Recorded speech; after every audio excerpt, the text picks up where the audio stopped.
Replicon Radio is brought to you in part by Lex the Hexmaster and the Shadow Army. Yeah. What up, y'all? Oh, shit. Shout out again, as always, to the sponsor. We appreciate that. Hell to the yeah. If you want to be a sponsor of Replicon Radio, man, shoot us an email. Therepliconiswatching@gmail.com. We're always looking for supporters, man, and we appreciate it all. But we're back. We're up. Share it out. Let people know, man. We're here. We're doing our thing as we do every week.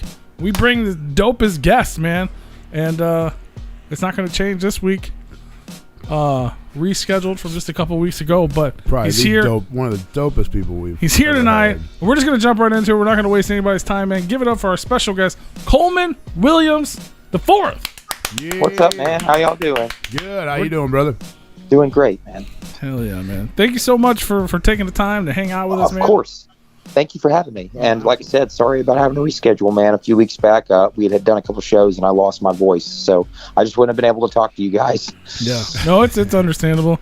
I get it completely. Yeah, you got to, that's your job right there. You got to protect the moneymaker. It'd be a little hard to do an interview. It doesn't always happen, man, but sometimes, sometimes the weather will do it, or, like it'll just be one of those things, and I can risk it, but I kind of just don't say anything for a couple of days. Yeah. And it usually gets it right back where it needs to be. Thank God. Yeah. Drink your honey tea and don't talk too much. Yep. Oh yeah, man. I ear, nose, and throat doctor. Like I don't even play games with that stuff, man. That's like my career, So I have to make sure it's taken care of. So anytime something happens, I go to the doctor for it, just to make sure nothing. No, you don't want a node, no scarring, none of that. Yeah, I try to work every single day, man, or try to get out there at least somewhere and do something. So, it's just you gotta keep the longevity going. It's not going to get any easier touring. So, right. Well, I'm sure, obviously we were kind of talking about it off air before we started, but with COVID and everything being shut down, and I'm sure there's a problem with a lot of musicians, especially that sing and stuff and use their vocal cords like that. That's a muscle, and if you weren't doing too much, it's probably out of practice. Oh, dude, I was doing the opposite. See, my producer is and my engineer is my bass player and my best friend. So like everything we do and work is in house. So I built this record that I'm releasing soon, and all the material we've done. A lot of it I'd written previously, but I built it with my band during the pandemic. A lot of my friends is like everyone in the band is people I grew up with. So I'm really thankful in that department. There's a lot of musicians that don't get that. I have a 6-piece band touring 7-piece locally. So, it's always a good time, man. And even though the pandemic happened, we kind of had our cluster of people.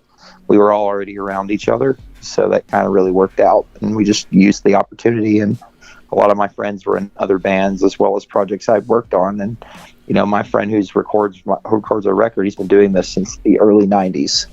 So he's substantially older than me and definitely really good at his job. And it's been exactly what I needed, man. The pandemic was a horrible time, but I just took advantage of the situation. For sure. No, that's awesome. At least you guys were all close by, and you could still work on stuff. And well, yeah, like you said, man, you can be out of practice, and there are a lot of artists that weren't working, but then there's a lot of the good ones, man, that they're just working, but nobody was there to hear it. Yeah. So man, that was kind of I saw the opportunity and the time, and it just worked out. Everybody else didn't have anything to do, nobody did, so. So yeah, man, it just worked out really great, and it turned into something that I couldn't be happier with. That's awesome, man. So yeah, I'm definitely excited to talk about the band and talk about the Four and the Strange Band. But we like to go back, man. We really like to get to know people. Obviously, a lot of your history kind of speaks for itself. You come from a pretty famous bloodline, if you will. Well, yeah, but we're still just regular people, man. But yes, my family helped make what is the Nashville sound, and we've tried to stay original as artists over the years. My dad did a lot of that. My grandfather did that. And, I'm just trying to do the same thing, man. I'm never making music because I want to be called a certain genre. I just want to make music, man. And, that was a big goal of this, and a reason, I took my time with this. I've played in a lot of bands, and I've never put myself in the front, let alone let everyone know who I am, except for my real friends, because I always wanted the experience, man. I played rhythm for years. I've always been a writer. But, standing on your own as the family, you can see it as you have to face a shadow that you have to deal with, or you can see it as a way that you're adding something, you know. And you know, for me, I was never going to rush it, man. I knew what I wanted to do, and you know, this turned out to be the perfect time for it. And you know, we're only moving up from here. I mean, I'm going to be touring from August till pretty much the end of the year. And, you know, as of a week ago, we announced we're playing in Hellfest. So, you know, I'm going to be playing Europe next year. You know, I'll be playing in France. I'll be doing tours probably from April until June, you know, maybe longer, you know. But, I mean, things have worked out really great. I'm very excited about that. So, you know, very thankful, too, for all the love we've gotten from people all over. For sure. No, that's awesome. Yeah, congratulations on that. I was definitely going to bring up the tour because, like, we mentioned we originally had you scheduled, and I was like, "Oh well, shit!" The tour got announced after he didn't make it, so that's even better. Yeah, man. So it's kind of like a happy our accident, friends, man. really. Like, that's like we love them dudes. And like, dude, I'm stoked. Like, you know, Hellfest is a huge place to get to be around all types of music, man. I mean, you can see from Faith No More to death metal and you can see fucking the Scorpions there. You know, it's awesome. Yeah, like, you know, insane. I mean, I'm honored to get to be there. You know, France is a beautiful country, but on top of that, getting to play music around some of the other heavy hitters in the music world, so stoked, man. That's so. You know, so also, cool. you know, I'm touring in October and November. I'll be touring with Danny. You know, I'll be touring with Amigo the Devil, and that's going to be amazing. You know, that dude is a sweetheart and great musician, so that's going to be a great time. Absolutely, yeah. I love Amigo. He's amazing. And the Tejon Street Corner Thieves, we had them on a few months ago when they got signed to his label. Dude, for sure. Liar Club. Fuck yeah, man. Yeah. That's awesome. Like, those guys are, I was like, holy shit. Oh boy, I was like, he got announced for that tour. Like, those are all the homies. Like, this works out perfect. But yeah, that's awesome. Really excited about that, man. That's going to be a really good time. Like, you know, getting to go around, you know, always love playing in New Orleans. That's always a treat. Getting to play Halloween show this year with them. That's going to be great. You know, us playing on Halloween in Virginia. That's going to be awesome. Yeah, that's going to be super cool, man. Yeah, congrats on all that, for real. Oh, dude, it's just working, man. You know, you put in the time, you show people what you're doing, you know, and you know, the way I've seen it is, you know, just you viciously don't apologize. This is what I've got. Do you like it? Do you want to do something? And, you know, a lot of people responded back, man. You know, that's all you can do. And, you know, Danny was one of those people, and we're definitely super excited to be able to go out there. He's been, you know, paving the way for years. So, I mean, as an artist that, you know, doing his own thing, sure. It's not really one thing. And that's definitely awesome. I really appreciate that, you know, from that dude. So, you know, it's good to be around another like-minded individual. Absolutely, man. So, I guess getting back to like the early days of Coleman. For sure, man. So, you know, obviously with your family and stuff, it was huge country music, but, you know, like you mentioned, you kind of took your time. You didn't really go the country route. You went more into like... I like punk and metal, man. Yeah. You know, I've always loved the classics, though. I mean, being raised where I was and you know, who I grew up around, I had a deep love. I loved 90s country, man, always. Even as a kid, go back to like the 40s. I mean, you know, like some of my biggest heroes in the world, you know, Eddie Arnold, people that helped found the name of country and western, which originally was called hillbilly music, you know, and he was a guy that gave the respected title to be called country and western. You know, I mean, I loved the classics, man, because those are the real punk rock and metal people. I think half of the heavy music in the world, they looked up to people like that. I mean, if you go back to like the origins of a lot of this stuff, those were their heroes, man, or crazy people like Lux Interior of the Cramps. His hero was Hank Williams. You would never think that crazy weird dude idolized a country music legend, but those were the original guys that kind of told you what they had to say. That was like, it was like outlaw country. It was like the original punk rock almost. It just didn't have the 100%. Sound, had the vibe. Even beyond that, man, you go farther back, like George Jones in his heyday career when he sang opera music, made a song about killing a woman and throwing her down a pit and throwing down the man he cheated with her and visiting it. Like, and that's a fucking country song, man. And that was written like, you know, he's singing it at the Opry.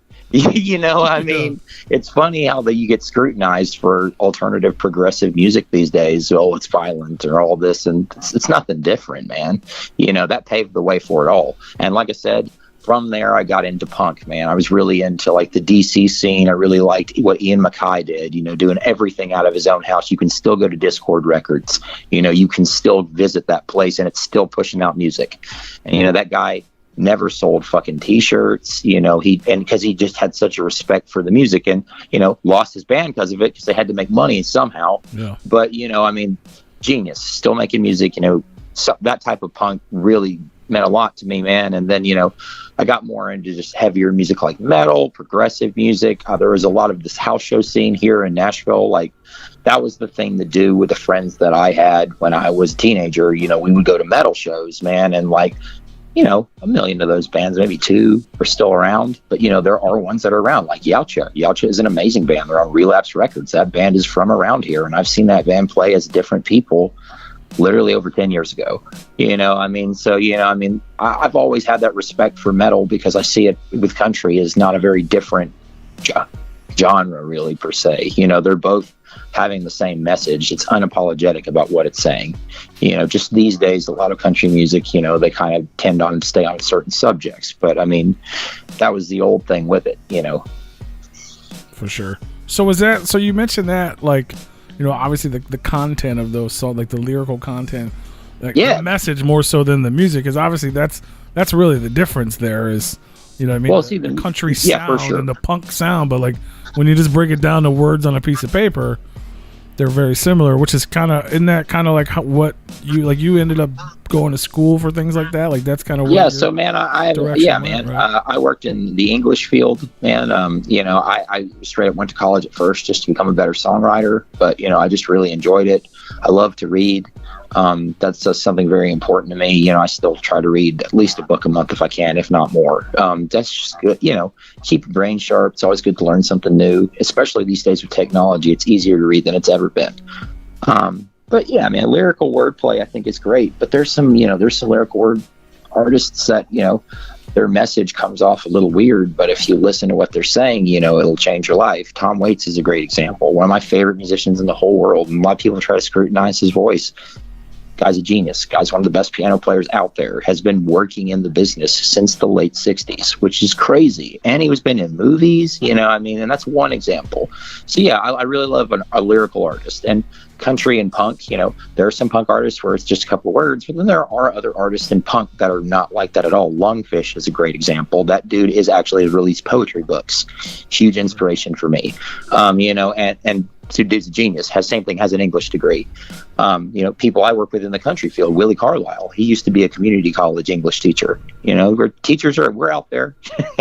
It doesn't make a lot of money, man. I enjoyed doing that. It was something that I thought was great, and it meant a lot to me. But it's hard to pay the bills and do that, man, and own a house. And it's ironic, I got into making money at liquor stores for years, and that was how I made way more money. I made 3 times the money I made investing in making money off of liquor stores compared to being a teacher. So Crazy. It's hard, man. But yeah, I love the lyrical wordplay, man. It means a lot, and I think it's really crucially important these days to the message, man. Sometimes I think there's a lot of music that it's really awesome. Sometimes you don't need words to have a message, but sometimes I don't think there's a message there anymore, and that's a bummer. Yeah, for sure. Yeah, I mean, there's definitely a little bit of everything, but it was definitely a bigger. Back in the day, there was definitely more about messages than it is nowadays, especially in for sure, no question. And back then, man, I mean, you could get. It's funny, you think you can get away. You could get away with a lot. These days there's 16 different people that look at something before people listen to it for the public. You can release something, but to get on major airwaves, but back then, they didn't know what they were getting into. So some people were telling stories. Like I said, there's a lot of country songs that probably these days they wouldn't let it play on the radio, but it did. It's like, well, this is really dark material, and very, very descriptive, some not either. There's Merle Haggard songs they won't play on the radio. That just happens. Yeah. Or albums from David Allan Coe. There's well, that's for different reasons, man. Yeah. That's a whole different department. Absolutely. But even like his mainstream stuff, like not even. Yeah. David Allan Coe is a great songwriter. There's people that have made a lot of money off of his records to this day. Like look at Chris Stapleton. That is a David Allan Coe song, Tennessee Whiskey. Yeah. The guy is as well, there's a lot of famous people that have used that man's songs and gotten famous off of them. I'm a very good friend of my father's. But he made mistakes in his early career that he admits he made, so people change, people grow, but definitely there's stuff that can't be played, and the longer it's gone, the harder it is to get your message across in certain departments of genres of music. If you're in a metal field, you can say whatever you want. rap, you can say whatever you want. Still with country, it's a fine-tooth comb. It's weird. Like country these days, you have to like apologize if you want to be progressive in any way or form with it. And that's why, that's what I'm trying to do with our band. That's what we're trying to do with our sound. There's a lot of other artists doing the same thing, and it doesn't have to sound different. It's just really, trying to have your own message, trying to not have to hope that those right people like it. And if they, if you make money off that, that's great. But it should really be about your message more than anything these days, I think, at least in the country field. And, we're not just a country band. We're a progressive band as well. But, I don't ever want to be called one thing or another. I just want to help people be able to say what they want, do what they want, have a good time doing it. If I can do anything in this at all, is just give back, and help people that matter and keep doing what I love, just writing and making music with my friends. Amen. I think that deserves a fuck yeah. Just because for sure. Just because I can say fuck yeah, I wanted to say it there. Hey man, why not, right? But that's awesome. So you were, obviously you were a fan of music, but were you, my whole life, man. I was making music, or you just kind of? So I was making music when I was younger. It's just music that nobody's listened to, and there's a lot of people like that. There's, like I said, there's a million, and this, where I grew up, at least, Middle Tennessee, Nashville specifically, sometimes Murfreesboro. Like, there are 1,000 bands in this town that never actually were released or done. And, I'm not old, but I'm 30. So, when I was super teenager, when I first got into music, like being in the scene when I was 12, 13 years old, not everybody had an iPhone, everything wasn't recorded like it was. And I wish, man, I wish, to be honest. I mean, it wasn't as easy. There's a lot of stuff that got lost in the cracks. And I used to work with one metal band called Karoshi. There's another band, Sky Burial, a lot of local cool metal bands that meant a lot to me. That was I played rhythm for years. I just wasn't a singer. I never wanted to be in the front, and that was for personal reasons for me, because of the monetization of my family. But I love music, always have, always will. It's just, I did this on my terms. There are people in my family that have done that, jumped right in and had someone buy them and own them and package them, and that's very upsetting to me. And I love my family so much and have the deepest respect in the world, but that's just, I didn't want to do it that way. And if I couldn't do it my way, I wasn't going to do it. So it's really about, I knew the time when it was for me to do this, and this was finally that time. So did that experience, man? Sure. Anyone can try to tell you something. I think the best music in this world is not music that's just well done. The best musicians, the best writer, it's someone that people can relate to. If you make music, and you're talking about things that they're never going to experience or never going to be able to understand, then you're gonna get half of them, but if you can talk to people and they can actually relate to what you're talking about, anything, even one line, that I think is the goal, and that's what separates it. That's what makes it different. No, absolutely. So is that hearing you talk about things like that, just the things that had happened in your family and the things you may have agreed with or disagreed with, is that what kind of led you to not want to do that as a career and led you to go to I did not want to do it, man. I just, my father had such horrible experience with Curb Records. My grandfather for years, had to deal with scrutiny just being related to his father for years. Bless his heart, my grandfather was one of the most talented musicians in the world. Yeah. He can play almost any instrument, literally almost anything. He can sing still. And the man's in his 70s. We're born 3 days apart from each other. He's the 26th of May. I'm the 29th of May. I mean, I love my grandfather, and he's so talented, but he was in a shadow of his dad till he was in his 30s, man. He literally had to fall off a damn mountain, and almost die to get people to respect him. And then for almost 3 straight years, he was Artist of the Year. Everybody loved him. Rowdy Friends, everything blew off, but he had been doing it, man, since he was 6. And that's why, man. It's the scrutiny. It's either you're compared to other people for no reason at all. Anyone should be able to make music and do what you want, and it should be 100%. You should be open to at least listen to it. But my poor grandfather and my dad, it's always being compared to other people, and that can be a good thing, but that can also be a really bad thing, because it's the same thing as typecasting. That's why it's a big thing for me. I never want to be called one genre of music. You don't want to be put into one field, so you can actually grow as an artist. And it's that's for me, man. Like I said, I took my time with it. I've always made music. Some of my best friends in this world are musicians. I've been playing guitar and writing songs since I was a younger man. Doing this wasn't always the thing for me. Like, my personal hero as an artist is Blaze Foley. Do you know who Blaze Foley is? I'm not familiar, no. So Blaze Foley was the best friend of Townes Van Zandt. He was a country musician that lived around the Austin, Texas area. He released one record, which as Americana and country music is considered like groundbreaking.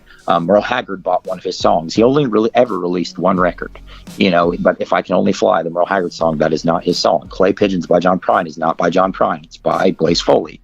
Like, some of the biggest people in music have bought this man's songs, and he only released a record once, and then he tragically died when he was much younger, and he didn't commit suicide or get drunk. He got killed, but he was just a legend, man.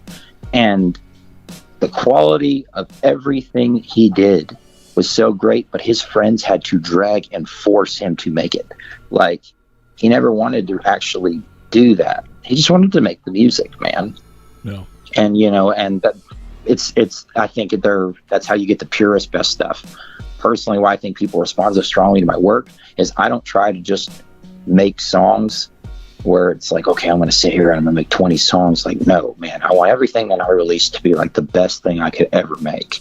I'm not just trying to make filler, and that can take time and work. Like, and that Blaze Foley was a weirdo, man. He never worked a job. Like I said, he was best friends with Townes Van Zandt. He literally lived at a bar for 3 years, but he was the kindest person, and no one had a bad thing to say about this dude. They called him the duct tape messiah.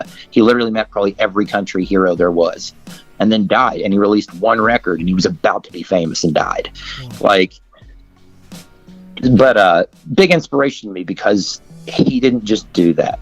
He had a plan for what he was going to do, and if he hadn't have been killed, it probably would have happened. But he was so great because he knew his process, and I knew mine, man. Like I said, a label can jump in and they can give you a bunch of money, and you can change your name, you can do all this stuff, and especially in my family, and there's not many of us. There's 11 of us in 4 generations. I mean, you can go through the family line, and you can have that career and you don't really have to do much. But, I never wanted that. I love more than anything, the song that I had come out is a song that, yes, it's a country song, but it's also definitely not just a country song. And it's nothing tied into my family. I have all the love and respect in the world for my family, but that's my song and my music. It doesn't say Hank's song. My band is not Hank 4, because like that is something that defines me, and I know who I am, but it is not who I am. I'm Coleman, and like 4 is a play. It's been a joke. My dad's called me that since I was a kid. It used to be C4 because I had a bad temper when I was a kid. I was just a hothead. Mm-hmm. So, it goes back to things that are important to me in my life. It's the only reason I even use it. Yes, I am the 4th. Yes, I'm the firstborn. Yes, that's my birthright, but like I said, that's not what defines me as an artist. I'm just so happy to have a band and be able to make music that I'm hoping is creative and original, that people can enjoy, and do something a little different in Nashville specifically, because a lot of everything here right now is very, very amorphous. Sure. So when you were doing when you first started doing music and stuff, like you said, obviously you were super into like punk and stuff, and you were playing guitar. Metal, mostly more metal, man. Metal. Like punk is where I liked the ideologies of punk music, but I liked metal music. And my dad had a very similar background. Like I was really, really into 80s metal, and then I super, super got into progressive metal after that. Not really like screamo stuff and all that, but just like math rock-esque metal bands. And then I loved like the old like Judas Priest, man. I love Judas Priest. I love the fucking Melvins. Like those are bands that like spoke to me. But then at the same time, like I said, I had draws. Country, I just found connections, man. Speaking of the Melvins, King Basil and my dad are good friends. My dad's been on a Melvins record, that's cool. That's a rock and roll dude that loves a country dude. It's all over the place. Hell yeah. So did you, in any of those projects and stuff, did you guys ever have any sort of success or put out records? No, man, because I didn't use my image, which is, I hate to say that. And, I love what I'm doing, and I know it's our process, but a lot of that is just being open to the other people about me, every other time, man, I was in a house show band. We didn't make money, or if we did make money, it was like $50, $100, playing with like 5 people. That was just, I was never doing it to try to do it like this. I've made enough material and enough work that I wanted to release this record, and I really believed in this project. So that was kind of the thing for me. Like I said, man, I've been around music forever. I could have done this a very long time ago. It's just, for me, I'm not a man to rush, and I don't see there's any reason to. Patience is a virtue. Absolutely. Well, yeah, if you're going to do it right. I just didn't know. Yeah, that's the thing, man. Like, for years, it was just learning to be not uncomfortable in front of people. You know what I mean? Like, for a long time, what I wanted to do was know I could stand in front of people, especially in the metal punk scene, have people throw stuff at you, yell at you, for no fucking reason. I used to have dreadlocks, so everybody wanted to pick a fight with me, which is really funny. I had dreads for almost like 10 years. So, just in that scene, somebody wants, I'm a tall guy, I'm like 6'4", so I'm just like, I was a weird looking tall dude. People just wanted to cause problems, or have people throw a can at you. So I wanted to know I could play in front of people and be comfortable and know that it didn't really bother me, and know if I wanted to do that, if I enjoyed it. Some people get up there, I'm okay with sleeping in a van with a couple of dudes. I'm okay with having to plan out where I could take a shit on the road and stuff. Like, that's fine with me, but I had to know I could do that. I also traveled. So life experiences. I went to college, and I traveled for years, and that was what I did when I was like 18 till about 24. So when like I said, you mentioned earlier you were a teacher. You actually got a degree in literature, right? No, I'm here in Murfreesboro, yeah. And I did that for about 2 years, man. But like, it wasn't, it just wasn't me, man. And I don't say that in a bad way. I love being a student teacher. I love teaching. High school was cool. Like, especially working with kids that age, like, and I really enjoyed it, man. But it wasn't the right people, like I said, and like the kids were the best part. It's just the system has so many problems here in Tennessee. A lot of states do in the education system, but there's a lot of issues here, man. If you want to help kids, you can get in trouble for it. If kids don't say that, I can't buy this book. I can't buy this, can't afford this, so I'm not going to get it. So you're like, okay, well, I'll buy it for everybody. And then you get in trouble because you bought those books for those kids, because they want those kids to go to stores and buy those books. Yeah. And that's just, it's a system, man. Like I said, I have the deepest respect for anyone that's an educator. I have been there. You work 20, 30 hours where you do not get paid, man, and you do that every week for the meager money that you make. Especially if you're not working in the private sector, or if you don't have more than just a bachelor's degree, which I just have a bachelor's, like, same thing, man. Like, that's a big part of that, is just the situation, man. And working in the state it was too much, and I couldn't afford to pay for my house. So I literally had a part-time job, and when my part-time job found out how much money I was making, which was a liquor store in Skye, I'd known for years, a man from India that had moved here a few years back, and he offered me to be a partner with him, and I was able to make money. And that gave me time to also make music after years of trying to do education. But yeah, like I said, man, I don't regret 1 minute of that. It helped me with work, like as a writer. It helped me like be able to process what's in my head easier. And it definitely taught me patience, which is important in this business. Absolutely. So with the new band, Four, and the Strange Band, like, what was it like from going from what you were doing or being in metal bands and stuff like that, and not wanting to get that attention? What was it about forming this group and putting this together that that's different about that, and wanted you to like change your perspective and like kind of put yourself out there more? And it didn't really change my perspective, man. It was more like I knew I had the right people around me to do it. And that's with Jason. That I guess. Yes, Jason Dietz, my partner David Talley, John Judkins, my steel player, who's also in the Proto-Men, which is a great band. My drummer Carson Carer, my fiddle player Laura Beth Jewell, all people that have just been people I know I can trust. People that are not here to get weird about it. Like I said, man, there's a lot of exploitation that's been done in my family, and it's something I never wanted to put up with, because I just want to make music. And, I'm finally around the right people where I know that's not going to happen. And I'm 100% confident that everything we're doing is just going to work out, just because I have no plan for anything else to happen. That's awesome. Yeah, man. Like I said, it's awesome to work with your friends. And I know there's a lot of bad situations in music where that happens, and it's really disappointing. But, if you can do it, I think it's one of the best things you can ever do.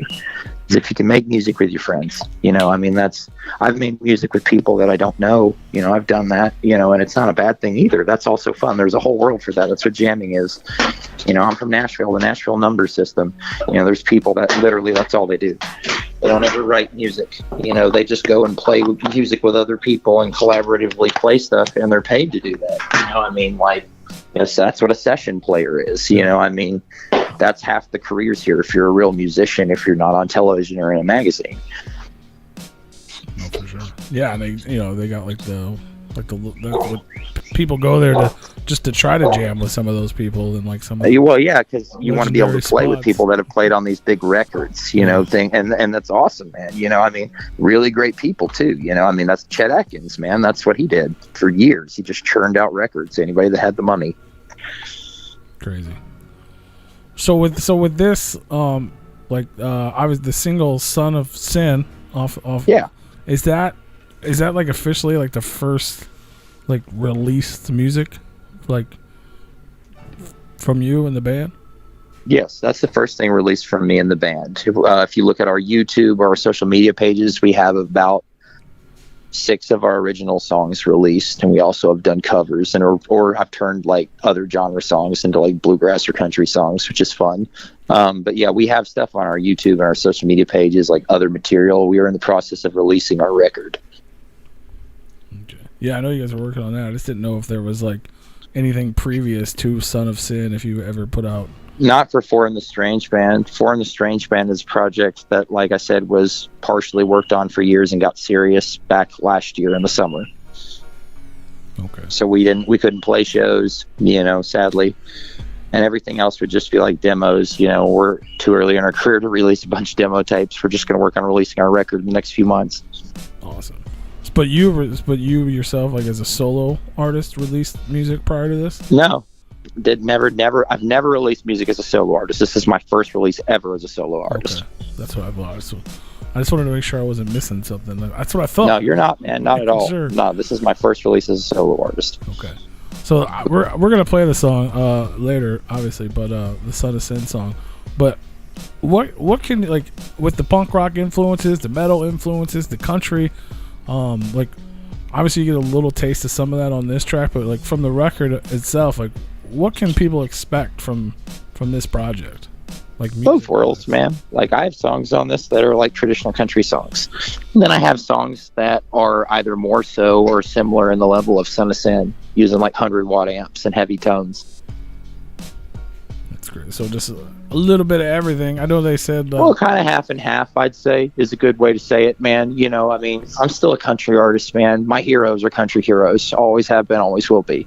I just wanted to live the real cowboy life before doing it and acting like it, man. I've been all this, every piece of this country, I've been to it, man. And I did it with my own 2 hands, without a name, without a bunch of money, without going around the world. I've done it as a hobo, man. I traveled 4 years to experience the country. Wow. That was a big part of me. Like I said, experience, man. Being able to talk to people and not just like the conversation, man, understanding things. That was really important to me as a punk kid. And that's what I fell in love with, was the punk ideologies. I loved metal music, but I liked the idea of being on a nomad, being a kid, not really hurting anybody, but kind of following your own path. So, there's nothing wrong with living in the woods if you can do it. My grandfather did the same thing when he was younger. I grew up with an outdoorsman like that, so I always respected that idea, and still to this day, I keep like a tent and a sleeping bag in my car, because you never know, man. You never know. You might just want to get out there. Or you might have to. You might have to, but the best part is when you don't have to and you still can, Right. No, that's awesome. It definitely gets you some life experience, that's for sure. Dude, I love like traveling is like, that's my favorite thing about, especially coming up, is touring. Like, I love touring, man. I love trudging around, man, going around like and seeing people, meeting people. Some of the best people I've ever met in my life were in like New Jersey, New Orleans, Mesa, Arizona, I never would have gone those places if I didn't try. And I've met literally people like at a park or at a party or at a bar, and like they become people that are my friends for the rest of my life. That's so awesome. So did you, like, You were just out there just traveling just to do it. You weren't playing. Well, man, you know, or anything like that. playing in metal bands and playing in punk bands and being in that scene, there were train hopper kids, man. And I ended up running with those kids and spending time with those kids. And some of them, you know, you'd hop one place and you just hitchhike, or, you know, you had somebody had a car one place that could take you to another place. And I just wanted to experience stuff, man. You know, I took a break before I went to school and I just wanted to go out there. And, you know, when I went to school, I only did it in the summers. But that was my summers, you know? So yeah, man, I mean, it was just, you know, I loved going camping. You know, I've never been a big hunter. Now I've done it, you know, I enjoy fishing a lot. With my grandpa, of course, I've done that, but I just like being out in the woods, man. You know, I love being out in nature, experience things out there, you know, and if you get a city between that, that's great too. You know, I mean, everybody loves Las Vegas, man. You go 45 miles out of Las Vegas, you can go to the Rainbow Springs, which is like a natural, like, rainbow on a giant rock formation in the middle of the desert that makes water. Like, you know, just crazy stuff, man. There's little pieces of that all over this country. Like, you know, some of the coolest stuff that you'd never go to because you only go to one place in a city, you know? Right. No, that's all. Yeah, for sure. Even people that travel don't generally leave the. And it's not all fun and games. Areas. It's rough, man. That was rough, but that helped define me for who I was. Like, you know, there's days you sleep somewhere, you don't know where you're sleeping. You know, you don't know when you're eating. You can get arrested if you're not careful. You know, I mean, so, I mean, it's not all fun and games. And I tell kids, like, oh, that's so cool, you know how to do it. I was like, man, that's not, like, there are way funner ways to travel or way funner things to do than that. That was what I wanted to do. It was really important to me. My dad was always a rebel and an outlaw, and, you know, but he kind of did it. He got in trouble. And, you know, my grandfather, similarly, I haven't gotten in a bunch of trouble, man. I'm not one of those people. I haven't been arrested a bunch or anything like that. You know, I always just kept to myself. You know, I like I said, I like that nomad idealistic thing, man. And I just wanted to go out there and see stuff. You know, when I got my degree is in ethics of literature, I fell in love with, like, beat literature and, like, 60s culture of people that just went out there, you know, and they did it in cars or just hiking, going to trails. You know, Jack Kerouac, everybody thinks about, you know, his big book of just traveling, but he wrote a whole book about just hanging out in the woods in California too. You know, so I mean, that was just, you know, it was awesome. And a lot of that stuff was free. You know, even though I was a kid and I didn't really have money, you know, I could make money somewhere. You know, somebody needed somebody to paint some walls, or somebody needed somebody to do drywall, or you could work for like 3 or 4 days and then you could go camp for like 2 weeks on that money you made for 3 or 4 days. That's crazy, man. Definitely. Well, dude, like I said, experience. Man, I was totally content and happy. That's awesome, being off the grid, man. It's just like I enjoy so much the work that I've made with my friends that I want to share it with people. And, you know, that's the difference, I guess. It's the best way to say it is, you know, there's a lot of stuff I've made, a lot of stuff I've written, and I'm okay with, if someone's around me, they've probably heard it. You know, bless their heart for some of it. But, you know, I mean, I like to write and make music, but this project just came together in a way. And like I said, our record is done. We're just working on releasing it. I wanted to release it in the fall, but it looks like it's probably going to get released in the spring. And that's just distribution, man, and being able so people can buy it physically the same day. And there's a lot of backup because of COVID, which is frustrating. But, you know, we're going to have a 12-song record that comes out. And I hope that everybody loves it, you know. And if they don't, you know, that's fine with me too. But yeah, you know, it's going to be a blend. You know, like I said, people love Son of Sin. There are songs definitely that are similar in that field, and there's songs that are just country songs, man. You know, and I've done just country projects. I mean, I have another version of Son of Sin. I don't know if you've seen or heard it. So there's a video company called Western AF, and I did a version of Son of Sin that's just me acoustically playing it in like this 130-year-old barn. And that came out the same day my single came out. It's like a completely different version of my song. That's awesome. Yeah, man, like that's the thing. Like almost all my songs, I have 3 versions. So I have a thing I do for fun around town where I play with just my banjo player, and then I play by myself and do stuff, and then I play with my 6 or 7-piece touring band. Crazy. And for this record specifically, we can do that any different way. Like I'm playing a show in Memphis. I'm playing a show in Memphis on the 4th of July. I played a show last Friday with Jamie Wyatt in town, and I just played with my banjo player. But if you see me in Memphis, I'll be with everyone but my drummer. And if you see us at the end of July, we'll be playing full band in West Virginia. Dope. So you have all the different versions. And that's what I was going to say. I was going to ask you about the, like, obviously the intro to Son of Sam with the. Yeah, man. That was recorded in the back of my house. And that's off a phone. That's awesome. Yeah, so like the rest of the songs now, but that vibe. intro and outro is recorded off a phone in the back of my house. That's it. But it's got that classic, that classic like old school bootleg country vibe type of. Dude, see, I love bootlegs, man. I grew up as a house show kid, man. I love bootlegs. Yeah.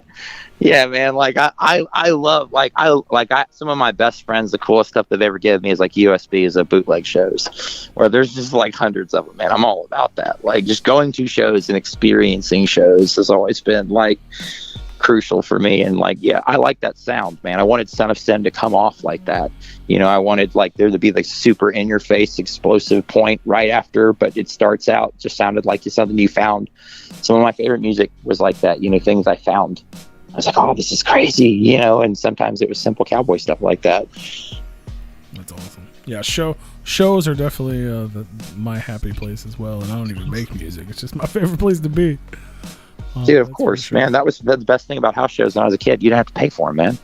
You tipped the band if you could, but you could go somewhere and you didn't have to pay to be there. Right.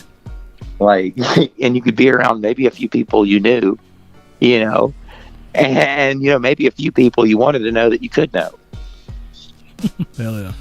So yeah, man, like house shows was like I said, man, that was always my getaway from everything. And, I loved it. I actually did very well in school, but my fun weekend thing was always going to shows, and Friday night, Saturday night, sometimes Sunday if we were off on, Mondays, especially in high school, man. I tried every single weekend to go to shows. Like, I didn't care what the music was. Sometimes it'd be like some dude with a cork board just making noise, But, I just wanted to be there and see stuff, and I always really liked, there was those random guys, and I always thought it was cool, but there's not a lot of people that do it, that people would play like country sets at punk shows and metal shows. There'd be like that one dude that would do it, and either he would really suck or people loved it. Right. That's kind of how my dad got famous. It's the same thing, man. It's just like, it's cool because country is punk, country is metal. It's drinking just and fighting. Yeah. Lots of drinking and fighting. Yeah, exactly. It's like the common ground. Right? Absolutely. Oh, we're all. You like getting in trouble, so do we. It's just a little bit different. Here's a beer. Here's a shot of whiskey. Hey, and like they both wear boots. It's just saying. There you go. That's awesome. Yeah, man. Like that always was like I can remember like one time it wasn't even a big band. It was just my buddy Miller. He literally just I think went up there and played a bunch of Graham Parsons songs because he knew no one there would know the songs. And we're like 15 years old, and he just goes up there like never done this with anybody. Hey guys, I'm gonna play you guys some songs. He just plugs up his little DI, and just sits down and just plays country songs after like a punk band just played. Yelling about like getting arrested and like, setting stuff on fire. And this guy's like, hey, I'm going to play you guys some Graham Parsons songs. I hope you guys like them. It's loved it. Like, it's just, and because the funniest part, man, is half those people you think are going to be an asshole and hate it. Fucking love it, man. That's awesome. It's just like going to karaoke, man. You go see performing in somebody's house while you're on tour and bringing it back. Huh? I said, who knows? You might end up performing in somebody's house while you're on tour. I would definitely do that if it's the right house. Like definitely a house we don't want to get arrested at for being loud, or because man, that's always the not fun part about house shows. Right. Even this past weekend I went to a house show in Nashville, and that was a country house show, but I went to a house show with my friend, and great set, man. It was funny. They had like a female Elvis impersonator opener band. Oh wow. And then like, yeah, dude, it was great. Aaron Ray, who's a great country musician, played, it was awesome, man. But the neighbors were like recording the front of the house and being like, the addresses, like, and it's like, dude, this is like, yes, they're plugged in, but this is an acoustic country set, and it's like 7:30. Jeez. And I was like, come on, guys. Like, because when I was a kid, man, we would, dude, we'd bring out like, 6 12s and turn everything up to 10 and like shake the walls. Like, yeah. Like cops are going to get called. It's just when they come. We're turning it up to 11. Yeah, well, you know, the joke's there. At least you have fun before you get in trouble. You know, I've had cops pull mics. I've had them fucking unplug me, man. You know, do you know what? And you know, the worst part is like I get it if it's like 1 or 2 in the morning, man. But sometimes that stuff is so dumb. Like that didn't even happen, thank goodness, at the show this weekend. But it's just hate that people are just so against house shows like that. Because it's like if you're in the right neighborhood, man, and you don't, you know, and everybody's kind of cool, that can be a great environment. But you know, crazy. It's a lot different these days in Nashville too. Like when I was younger, the town was very different. A lot of people that live here now aren't from here, and there's nothing wrong with that. But it's not as like oriented as it was. Yeah, I can see that. And that's a little different. So a lot of people here, you know, they just moved here, or they're used to a different thing, or they're from a different, you know, because like I grew up in West Nashville, an area called Sylvan Park in Nashville, and everyone knew each other. Like I could walk to almost every single house for like blocks, and now they're all gone because, you know, the land development here is, I mean, this has become one of the most popular cities to live in the country, and because of that, things have gotten kind of weird in Nashville. Need more bars and restaurants. Yeah, and well, the thing is, they tear down old houses and then they build them into a house that's like 8 houses. Yeah. And sadly, you know, that's caused a lot of problems because like most of the people that are from this town now, like the people I love and care for more than anyone in this world, can't live in the town. You know, I don't even live in the town. I live in the country, about 25 minutes from town. Now, I did that of my own accord 10 years ago and bought a house out here and right between Smyrna and Murfreesboro because I have land. Like, you know, I'm talking to you right now in my backyard and I don't have neighbors. Like, you know, I'm out in the woods, you know, like, I mean, that's because that's what I treasure. And, you know, if you want to buy that in Nashville right now, you got to spend like $400,000, $600,000, man. You're not even going to have like a lot. Probably even have a backyard, probably. Yeah, no, you do, barely. Like, there are houses that cost that much. You don't even have a backyard. Yeah, they're like, well, if it's downtown Nashville, it's like, cool. Crazy. Yeah, man, it's kind of crazy. Like, it's crazy how much this area has grown, especially the past 10 years, man. Like, and a lot of stuff that's really important to this town, they tore down for parking lots, for restaurants that go out of business. Yeah, it's weird. Places that, you know, it obviously has a lot of history there, but with that, it brings people, but then it, like, kills the history because... Well, dude, yeah, because they want to make the money off the people that come here, man. Like, it's really funny. But the town is broke, man. Like, as our city's infrastructure goes, yet for some reason, everyone that lives here, that's moved here now, regular income is probably 30 times what it was back in the day, not even 20 years ago. Yeah. But a lot of that is because, you know, it's a tourism market these days. Like, you know, the town's trying to do anything to take care of the people that come here. And there's, like I said, man, I love people that come here. Some of my best friends, especially recently. And I traveled, man. So I was that person everywhere I went for years, you know, so like, you know, I'm down. It's just come here and respect it. Come here and enjoy it. Don't come here and just like fuck shit. It's the same problem like New Orleans, man. I love New Orleans. The music there is so wonderful, all genres, but people go there and they just want to fuck shit up, you know, and that's what I don't like about Nashville, man. I love that people want to appreciate this place. They want to come here and fuck shit up. And that sucks.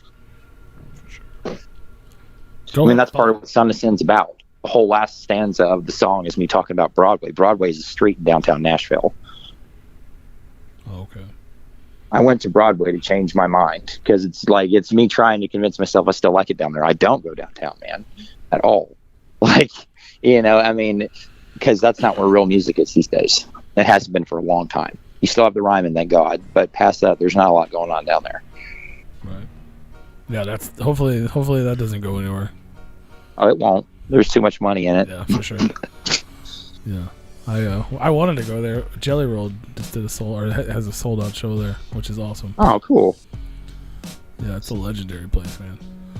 Oh, dude, it is. I mean, it was an old church. All types of bands played there. I've seen a lot of people there, man. I've seen country legends there, and then I've seen funny bands like Tenacious D there. You know, I've seen metal bands there. I've seen Bob Dylan there. You know, I mean, it's a beautiful venue. It's all John Cash there. I mean, that's a beautiful venue, man. Absolutely. If you ever have a chance to go, I highly suggest. Yeah, I've never been, but I want to. And I wanted to see the Jelly Roll thing because he's like one of the very few hip hop artists to ever play there. and he sold it out like in and out. Yeah, dude, 3-6 Mafia was amazing when they did it, Oh, and that, you know, or Wu-Tang Clan, you know, that was really awesome. When the Wu-Tang Clan played the Ryman, that was crazy, man. My buddy went to the show. He said it was, you know, I've seen the bootlegs of the show, but yeah, man, I mean, that was awesome. I was so proud of Nashville to do when that happened, man. It was kind of right before the world got stupid. Right. Well, we're coming back. It's coming back. We're coming back. We're swinging back, man. We're doing our best. That's awesome.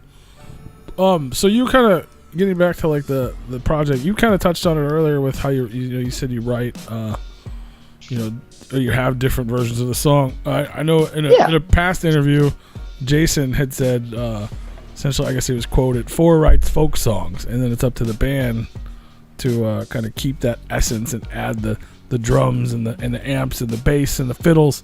Like, what is that? Is that a weird process for you? Like, what is kind of the writing process for four? It varies, man, because I used to write different types of music. So like the big thing is now just a lot of the work that comes to me is just usually it's me and an acoustic guitar, but I hear like 15 other things. And I can tell my bandmates, I'm like, hey, you need to do this, and I want this, and this is going to be here, and like that's pretty much what that is I create something by myself. All my music is written by me. It's my music, you know, and you know, I have nothing against using a writer, nothing against having help like that, but that's not my process. It you know, for me, I like knowing every single level of a song. Like I said, we have multiple versions of all of our songs because I like to think that it can be done no matter what. Because there's a lot of bands, man. You like to say your drummer doesn't show up. Well, we can't play our show. You know? Well, I don't ever want that to be a problem, and it's not. Because, like I said, just right now, I have 3 versions of my own record. Yeah. You know, I can play without a drummer. You know, we can play with just one other person. I can play by myself. So yeah, technically 4 almost, because you know we're about to do a string band show, which I'm really excited about at Hernando's Hideaway in Memphis on the 4th of July. It's going to be great. That's the Memphis Mash. That whole weekend, a bunch of great bands are playing, and you know, Hernando's Hideaway is a classic place done by Dale Watson, really awesome musician. So, do you guys have? I know you said you're kind of putting it all together. Is there like a tentative release date for the record? Are you guys putting? I don't have a tentative release date yet, but at the latest, my record will be out by the spring, if not earlier. Which I'm doing everything I can to make that possible. And are you guys doing this like you're doing it completely independently? Right now, we're doing it all independently. Awesome. Yeah, everything is done in-house. Like I said, our engineer and producer is my bass player and my partner in the band, my best friend over 10 years, Jason Dietz. So that, but it's done. The record's done. It's recorded. We're just getting ready. Well, we're still mastering, man. You know, and for that, it's just getting it tight and finding the right person to release it, which is going to take time, man. So we have the time to master right now, but pretty much the music is done.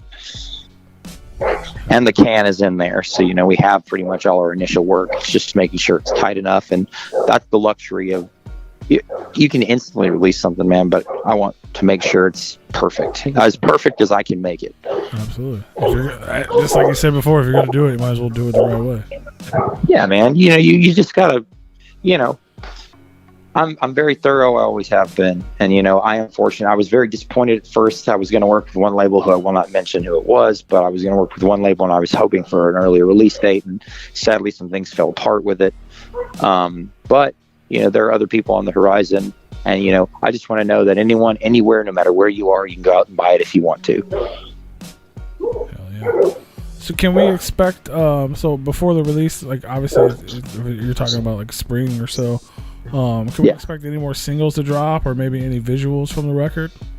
I'm probably going to have a music video, man. And actually, definitely, you know, it's just, it's getting the time to do that right now.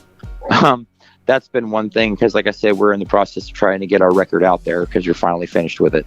And that just recently happened, which is phenomenal. So I'm thankful in that department. Awesome. So all kinds of stuff coming up, and then you got the Memphis Mash July 2nd through the 4th. You're playing out there. I'm playing on Sunday. Yeah, man, I'll be playing that Sunday on 6 p.m. That's awesome. And then let me pull this up real quick. We mentioned it earlier. Going out with Amigo the Devil Amigo the Devil Goes West, North, South, and East 2 tour with our homie Danny and the Tejon Street Corner Thieves. And you're on that tour from October 20th to November the 18th. Uh-huh. And I'm about to actually announce another tour, so I'm excited. I can't talk exactly all about it yet, but in the next about 2 or 3 weeks, I'm going to announce another tour that I'll be doing between August and September. Awesome.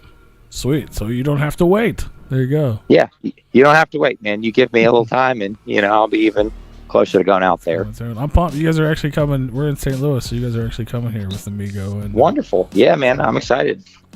Hell yeah. Yeah, if you guys are anybody listening, we got I want to get some of the dates real quick. Arkansas, Georgia, Memphis, Oklahoma, St. Louis, Columbia, Kentucky, North Carolina, Virginia, Tennessee, Georgia, Florida, New Orleans, Texas, and a whole bunch of cities in those states. So make sure you guys go check it out. Obviously, go check out For the Strange Band and our friends Amigo the Devil and the Tejon Street Corner Thieves. Those guys are all fucking dope. So definitely check that out.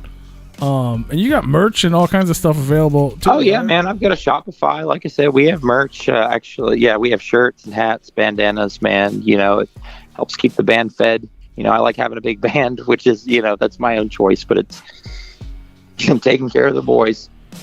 Hell yeah.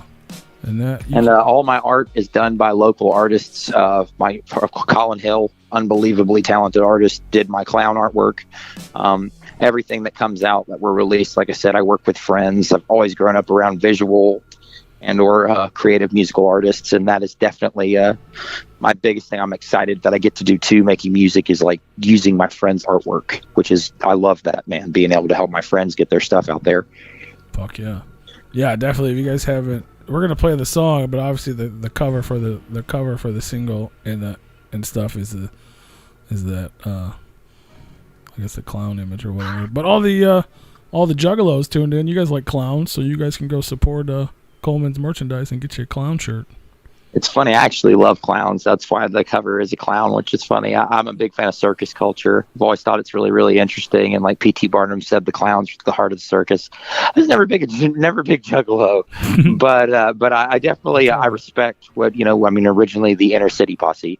I respect their music, and I think they're good people. And they're like definitely talented individuals that have done a lot of great work. I've not actually listened to a bunch of their music, but I super respect them being who they are. Same thing, man. Unapologetical about your own work. This is what I'm doing. I hope you like it. Sure. I'm always going to respect someone who, no matter what you are. So yeah, if you're a juggalo, you like clown stuff, come check it out. We're definitely not ICP, but we're a weird band, and I love clowns. So there you go, man. Hell yeah. Yeah, we do a lot of juggalo related stuff, but we do everything. So and Amigo, dude, Amigo was awesome, a good with his, like, as he calls it, murder folk, was like a really good it's like a good segue between different types of music like that, and it's I dig it, man. And then you mentioned earlier, obviously you're gonna be rocking out Hellfest, which is the craziest fucking concert ever in the world. Yeah, isn't that nuts? It's fucking crazy, man. That's coming down. So that's something, man. As me as a metalhead, I am so excited about that. Like I said, I mean, I love that I'm one of the only country bands playing at Hellfest. I fucking love that. That's gonna be so fun. It's so, yeah, definitely excited to say at any point in my life I've been on the bill with like Faith No More, Metallica, Judas Priest. My name's on the poster. That's nuts, man. That's like, congratulations to that. If I was booked to play that, I'd be there I'd be there for the whole thing. It's like fucking. Well, dude, that's what I'm saying, man. Like, it sucks. I'm going to be touring Europe before that, so I'm only going to probably be there the day I'm playing. But that's the business, man. But sure. It sucks because I would love to be there for all of it, man. That's the craziest thing. If you guys don't have tickets, it's been sold out since 2019, but it's going down in France 2022. Dude, I'm stoked. One of the only country bands playing Hellfest. I'm so excited. That's crazy, man. I know. Hey, man, we got some heavy songs. Like I said, man, half my record is like heavy tones, man. I love doom metal, and I love rock. So I mean, and it's a little bit of country. So there you go. It's a little bit of the whole package, man. But like I said, I also have songs that if you only like country music, you can enjoy as well. But it's just, that's not all me, man. You know, For sure. I have some songs I'm so excited to release off my record because they are very, it'll be funny to think if I'm defined in country and then to find another genre that might be really fun.